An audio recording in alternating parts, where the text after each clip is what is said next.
BJP का ऐसा सांसद जो मोदी की बात नहीं सुनता, जिसने बनाया मंत्री उसकी बात नहीं सुनते हैं टेनी। सबूतों के आधार पर आज टेनी का करेंगे हिसाब, मोदी की ना सुनने वाला बीजेपी का पहला मंत्री। 7 दिसंबर को पीएम मोदी ने सांसदों की क्लास लगाई थी। उस क्लास में अजय मिश्रा टेनी भी थे। उस वक्त पीएम मोदी ने टेनी के साथ सभी बिगड़ैल सांसदों को समझाया कि सुधर जाओ नहीं सुधार देंगे। कथा के पंडाल की तरह बाहर निकलते ही अजय मिश्रा टेनी भूल गए कि पीएम ने क्या क्या कहा है। दबंग छवि के अजय मिश्रा टेनी लखीमपुर खीरी पहुंचे तो उनका सच सामने आ गया। यानी अजय मिश्रा टेनी पीएम मोदी की बात सुनने को तैयार नहीं। यानी अजय मिश्रा टेनी का मंत्री पद से जाना लगभग तय हो चुका है। अजय टेनी अभी इतने बड़े नेता नहीं कि पीएम मोदी से पंगा लेने की हिम्मत करे। अजय मिश्रा टेनी को अब तक बचाकर बीजेपी ने अपना काम किया है। पहले टेनी को बचाया, अब टेनी को हटाया जाएगा। इससे 2 संदेश आएगा। पहला संदेश है कि बीजेपी एक मौका देती है, पार्टी साथ खड़ी होती है, सुधर गए तो ठीक नहीं तो नमस्ते। दूसरा ये कि अगर कोई पार्टी के सिर पर चढ़कर नाचेगा तो बीजेपी उसे किसी भी हाल में माफ नहीं करेगी। इसके उदाहरण है, पहला उदाहरण है संतोष गंगवार। संतोष गंगवार यूपी के बरेली से कई बार के सांसद हैं। कोरोना के वक्त वो योगी सरकार के खिलाफ बार बार चिट्ठी लिखकर असंतोष जता रहे थे। पहले पार्टी ने समझाया, फिर उन्हें हटा दिया।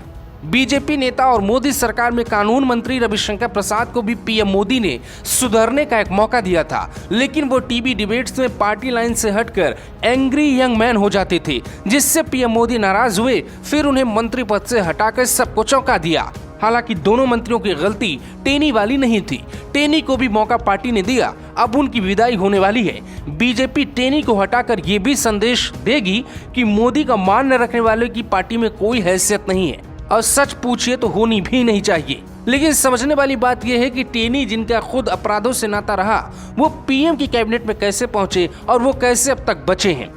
लखीमपुर खीरी में बीजेपी को अब ब्राह्मण चेहरे की तलाश नहीं है, क्योंकि कांग्रेस के नेता जितिन प्रसाद भी वहीं से हैं। जितिन प्रसाद को योगी सरकार में मंत्री भी बनाया गया ताकि वो चेहरा बने। यानी टेनी जी नमस्ते, और अब कमान संभालेंगे साफ छवि के जितिन प्रसाद। टेनी पर जवानी में कई मुकदमे दर्ज हुए, लेकिन सबूत के अभाव में वो बरी हो गए। हालांकि अब न सबूत चाहिए न गवाह, क्योंकि फैसला पीएम मोदी करेंगे। घटना के बाद से ही बीजेपी इस बात के लिए तैयार हो रही थी। बीजेपी ने अपने ब्राह्मण चेहरों को भेजकर लखीमपुर में बीजेपी के वोटर को बचाने की कोशिश की, उन वोटरों को जो विचारधारा से पलायन करने को तैयार थे। बीजेपी ने मंत्री ब्रजेश पाठक को भेजा, बीजेपी ने मंत्री श्रीकांत शर्मा को भेजा, बीजेपी ने जितिन प्रसाद को नई जिम्मेदारी दी। कहते हैं एक वक्त आता है जब आपको जमीन से उभरने का मौका मिलता है और इंसान बुलंदियों से आसमान छू लेता है। लेकिन ये भी कहते हैं अगर हवा में मन उड़ने लगे तो इंसान जमीन में धंस जाता है, उसी रफ्तार से जिस रफ्तार से वो हवा में उड़ता है। टेनी का जाना इसलिए भी तय है क्योंकि पीएम मोदी सब बर्दाश्त करते हैं, एक बात कभी नहीं करते, वो ये कि उनके काम पर कोई भी नेता मंत्री छवि खराब करे। यही कारण है कि टेनी पीएम मोदी के काम में बट्टा लगा रहे हैं, जिसके कारण पीएम मोदी उन्हें अपनी कैबिनेट से बाहर कर सकते हैं। इंतजार है उस सूरज का जब खबर आएगी कि टेनी गए। इंतजार है उस सूरत की जब हटने के बाद टेनी मीडिया के सामने आए। Bureau report, global Bharat TV.